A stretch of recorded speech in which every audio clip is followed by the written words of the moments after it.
Yo, what is going on, everybody? It is Grip and Rip Sports Cards back here with another video for you guys today. And in this video, we're going to be going over the top 10 most valuable cards in 2023 Topps Update. So before we get into that, thank you guys so much for joining me on this video today. Can we get a minimum of 100 likes on today's video? As that is the best way you can help me grow this channel is by hitting that like button. And speaking of grow the channel, we are doing a giveaway. So at 7,000 subscribers, we're giving away hobby packs of Series 2. All you gotta do to enter is be publicly subscribed, like this video, turn on the post notifications for all the content on the channel, and last but certainly not least, leave a comment in the comment section on who your all-star representatives were on your favorite team this year, and I will pick the winner once we hit 7,000 subscribers. So there is that. Very close, man. I think we're like less than 200 away at this point. We could definitely get it done, and I do expect to get it done, so hopefully we can get that done sooner rather than later. I don't know what the next giveaway is going to be. I genuinely don't know. Of course, as you guys are well aware, Update is coming out today, and there are some bad changes. They made a lot of bad changes to it. I'm not happy about it. I'll let you know right now. I'm not buying a hobby box. I'm not. I'm waiting for retail. We'll talk about that probably in tomorrow's video in depth, because it's really stupid to buy a hobby box or something like that. It really is, because they're taking so much out and you're keeping the same price. And guess what? Guess what? If you guys have not heard the news yet, Stadium Club, that was supposed to come out next week, a week from today, is now indefinitely delayed until January. So, my guy who told me a long time ago there's going to be some sets in January, he was right. He was right. So, unfortunately, we have Stadium Club indefinitely delayed until January. So, I don't know. I might give away a blaster box of Update or a hanger box. Clearly, those two are going to be the best formats. I'll probably go in depth on that tomorrow. I don't know. I mean, the news with the news going around with Update and how they took packs and cards, and same thing with Update, I mean, or hanger boxes and blaster boxes. Hanger boxes are now 58 cards, I believe, someone told me, and blasters are now 85 cards. So, I don't know, man. I don't know. And the funny part is, they also increased the price of hanger boxes. Now, they're $15. They were just $12. Now they're $15 all of a sudden. So I'm not entirely sure what's going on here. You know, I don't know. I don't know. It's hard to wrap my head around. It really is. Topps got to get together. They got to get together. And we're going to talk all about it probably in tomorrow's video. Probably titled Do Not Buy 2023 Topps Update or something like that. So be prepared, because I know you guys are going to watch it. It's going to be a rant. I'm telling you right now. Just fed up. Just really fed up with it. But we'll let bygones be bygones today. Like I said, I'm going to probably wait for retail. So if you expect any Update packs, I'm probably waiting for retail. I'm going to get blaster boxes. Blaster boxes, I think, come out on Friday. I'm probably not going to see them on Friday exactly, but going to have to wait, man. I don't know what to tell you, man. I'm sorry if you wanted to see a hobby box, but I can't justify taking out 100 cards in that box and still charging $100 for a box. That is uncalled for. It's not right. And they should get called out for it. They should. But we're not here to talk about that today. We're going to talk about the top 10 most valuable. All right. Top 10 most valuable in this set. You know, I looked at the checklist very thoroughly. It took me a couple times to really get a grasp for this checklist. I'll tell you one thing. If there was a set out there that you could skip all year, this set is probably it. This set has very little star power. I mean, you know, compared to Series 1 and Series 2, this set doesn't even hold a candle to those two sets, because this set felt like, aside from one or two players, which one of them actually already has a card, so it's not even really a real card, but we'll talk about why he's in here because there's a justification for it. This set just feels so inferior to other sets this year in the flagship product. So I don't know. If you wanted to skip this set, I could definitely see why it would. I personally am just going to buy the singles of McCutchen and a blaster box or two just to, get a couple good rookies if I can pull them. But how I'm going to go about it is I'm just going to look for McCutchen cards. Oh, yeah, and by the way, of course, if you find any Kutch cards in Update, which he actually has like 3 or 4 of them, he has an 88, he has a Silver Pack card, which I'm definitely going to try to buy on eBay, and he has a base card. So if any of you guys have parallels, you don't want them, let me know. I'll buy them. But let's get into it. Like I said, set's really not that good, but you'll see why. I'm going to read the stats and everything, and you're going to understand why. So number 10, this is funny because I actually couldn't find a number 10 player in this list. That's how bad the checklist is. So number 10, what we did was we rounded up every rookie debut card and called it number 10. So number 10 on this list, it really shouldn't be number 10, but it is all of the rookie debut cards in this set. So there's a bunch. Like I can't even, I think there's like about 40 of them, 50 of them maybe. So what that is, it's the card that commemorates a rookie's debut, and it's a picture from that said game, and it has the date of the debut on the card. So of course it's like the second rookie card, so there's a ton of them in this set. Corbin Carroll, Yoshida, Josh Young, you name it, they're all in there. So number 10, we're just going to put all rookie debut cards because, rookie debuts are always like the second go-to option in terms of like a rookie card. So I'm going to put all of them in one category and call it number 10 just for the sake of calling it number 10. All right, that out of the way. Let's go to number 9. And this set is bad when I have 3 pitchers on this list. I legitly have 3 pitchers on this list because I couldn't find, outside of 6, I couldn't find 4 position players. I couldn't. That's how bad this set is. But number 9, we got Seattle Mariner Bryce Miller. Bryce Miller, of course, the pitcher for the Seattle Mariners, rookie pitcher. He went 8-7 with a 4.32 ERA. Not the best, not the worst, but definitely serviceable nonetheless. That is why he makes the list at number 9. Seattle could have definitely went a lot farther than they did. They should have definitely made the playoffs. It's a kind of a shame they didn't.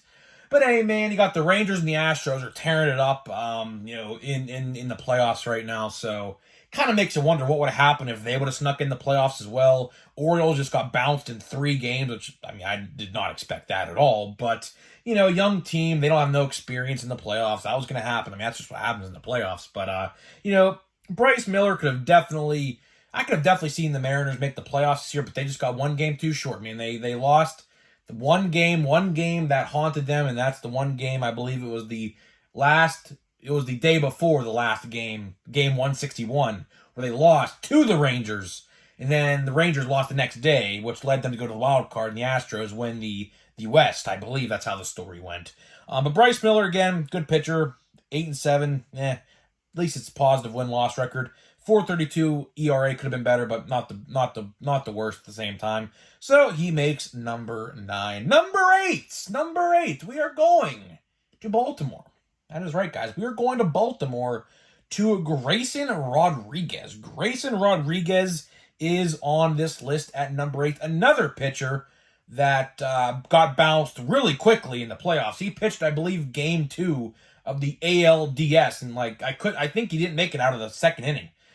So yeah, it is what it is. Like I said, Orioles, they're going to be good, man. So if you have any doubt the Orioles are going to be good or not going forward, they're going to be good, man. They're just not experienced enough yet. That's all it is. So Grayson Rodriguez went 7-4 with a 4.34 ERA. Now, why did I put Grayson ahead of Bryce Miller?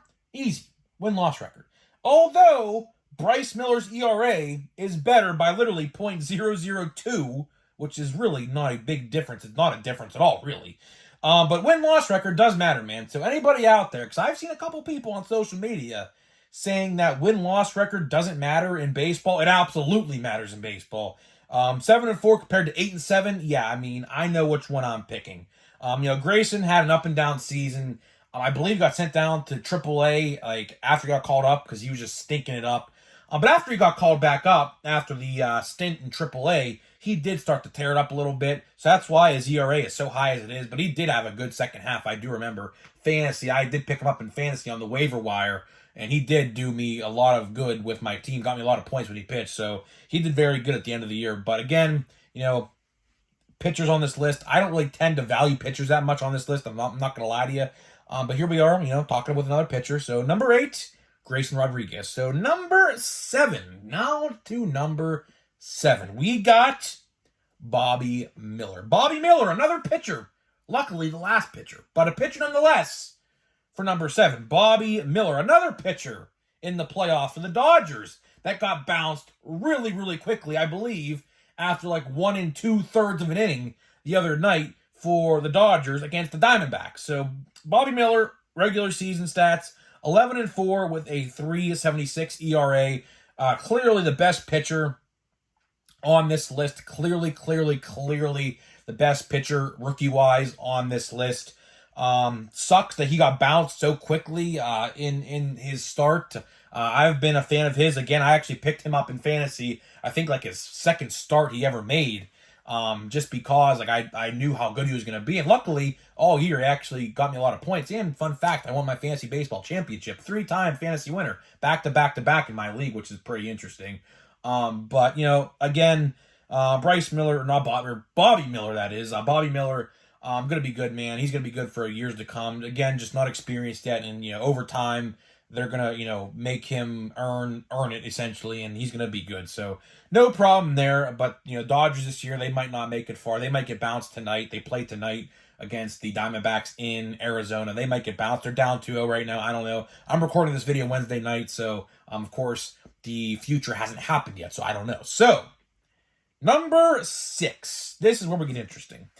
This part of the list is where we get interesting because there's only really like 2, maybe 3 really valuable cards left in this list.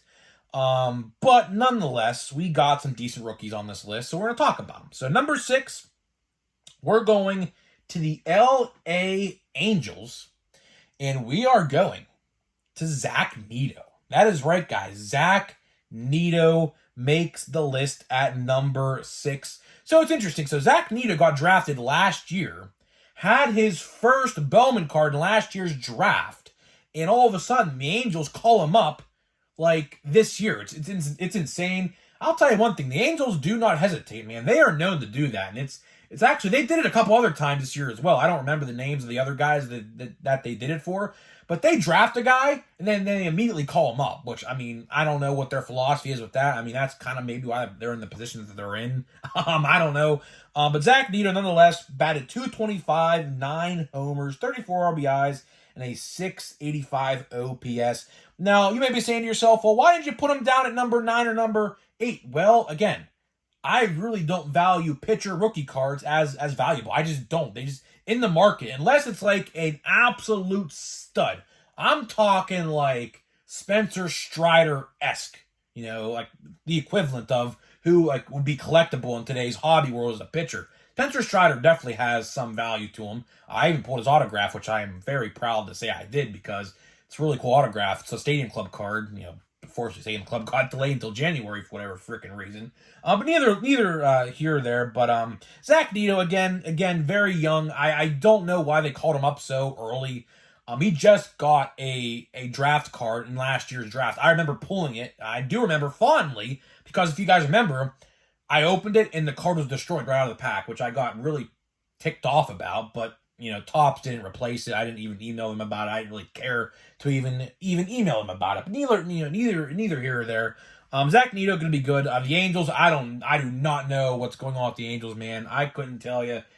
They're in a very, very weird spot because they got Shohei, who's a free agent. They got Mike Trout, who was unhappy in LA. I don't care who says what. He is very unhappy. He literally is wasting away his career.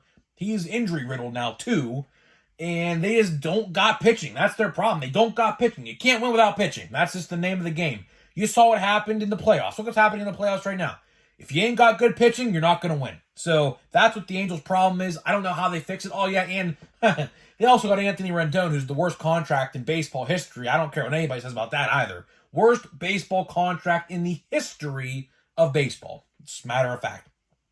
That guy literally is essentially stealing money from them. He's sitting home on the couch, injured, and collecting a paycheck. I mean, I don't know. You can let me know if you're an Angels fan. Let me know what you think about my assessment of the Angels. I think that was a pretty good assessment if you ask me. But Zach Neto, number 6. Now to number 5. Now to number 5. This is a guy that I have been hyping up all year. He's a Pirate. Well, was a Pirate, I should say. Not a Pirate no more. The Giants picked him up in, I believe it's the Rule 5 draft. So they snatched him from us for essentially free.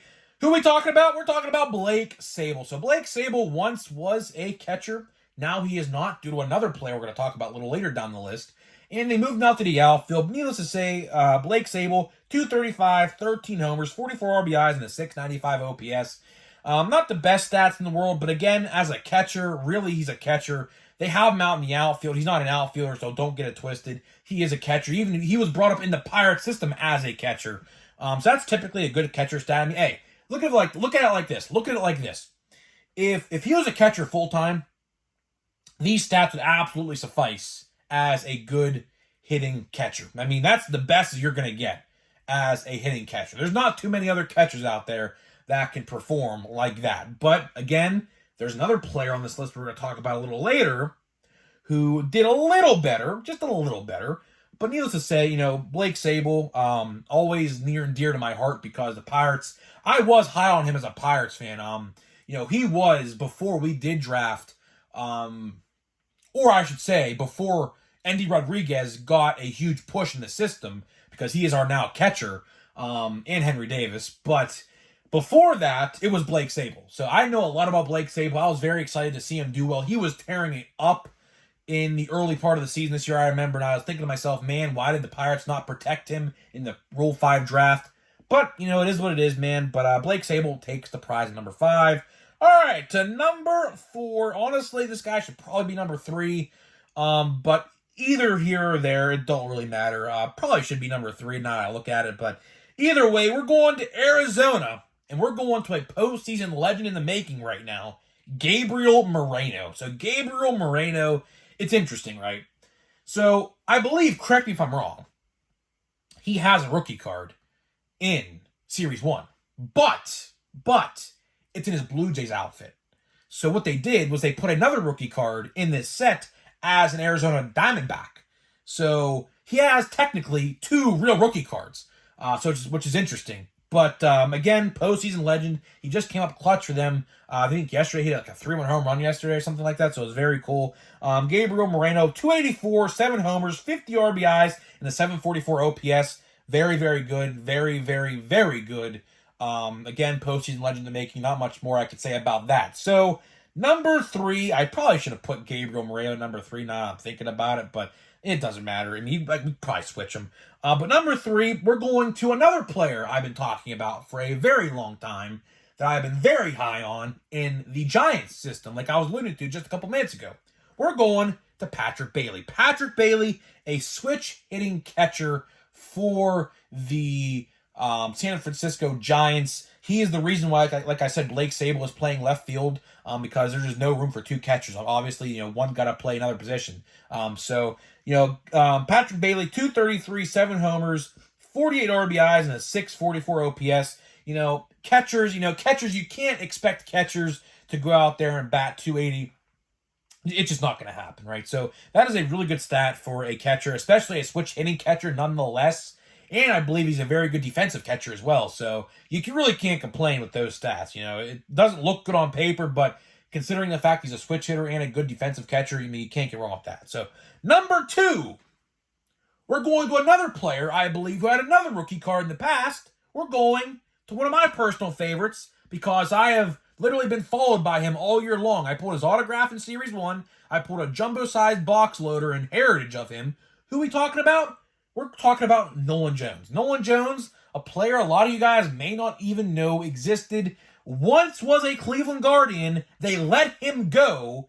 Now he is a Colorado Rocky. So if you noticed, he does have 2 rookie cards. He has one as an Indian, or a Guardian. I still call them the Indians. I don't care. And now he has one as a Colorado Rocky. So listen to these stats, man. This is what the Cleveland Guardians let go. 297, 20 homers, 62 RBIs, and a 644 OPS. I don't know why they let him go. Probably wasn't performing, but hey, man, All it takes is a change of scenery in some places, like this example, and they turn into studs. So, if you see Nolan Jones in your packs in updates, sleeve him and top load him, because even though you may not know about him, you haven't heard about him before maybe, guess what? He's very good, and you should definitely keep an eye on him next year, as he's probably going to be one of the best players the Rockies have, because the Rockies have literally nothing else. So, sorry, Rockies fans, I'm just calling it how it is. So, number 1 on this list really isn't a surprise. Number 1 on this list really is not a surprise at all, because he is clearly, by far, without a doubt, not really, he's close to Nolan Jones, but in terms of overall productivity, he's the best. No doubt about it. Who are we talking about? We're going to Cincinnati. We're going to Matt McLain. Matt McLain, clearly, without a doubt, 150%, is by far the best card in this set you should be wanting to collect. He's batting .290, 16 homer, 50 RBI, and an 864 OPS. And keep in mind, that's only in like a 3/4 of the season, because he got called up, I believe, in sometime in May. So again, he really didn't play a full season, but very, very good, man. Very, very good. Cincinnati Reds should have an absolutely loaded roster next year. As a Pirates fan, I'm scared about that, because of course we're going to be competing with them in the Central to hopefully win the NL Central next year. But who knows, man? Who knows, man? So guys, that is it. That is it. Let me know your top 10. I don't have a pack. I have to go buy more product. I literally opened everything I got right now, literally, so I have to go buy more product. Hopefully, speaking of new product, Bowman Monster Boxes are hitting Walmarts right now. So hopefully I can actually maybe go find 1 or 2 or 3 this week at Walmart. My Walmart didn't restock it. I was just there today. So if I find them, I'm going to buy them, and that's what we're going to open instead of updates. It sucks that I ain't going to get update. Well, let me rephrase it. I am going to buy update. It's just not a hobby box because of what they did. And luckily, I didn't pre-order anything, because here's the thing. If you guys didn't watch the video, go watch the video. We talked about it all yesterday. I have made a short about it. They put these up for pre-order, and they didn't tell anybody what the card and pack count was. And then after they sold out, then they told us what the card and pack count was, which is very, very just mischievous, if you ask me. Very, very just like, I don't even know what the word is, scummy. So I don't know. So sorry if you expected to see some update. I might go to the hobby store and just pick up a couple packs just to hold ourselves over until I can get my hands on a blaster box or something. I do think retail is the way to go, strictly because of the fact that you get retail exclusive purple and blues, and there are apparently, according to the guarantees, 3 base card parallels per box.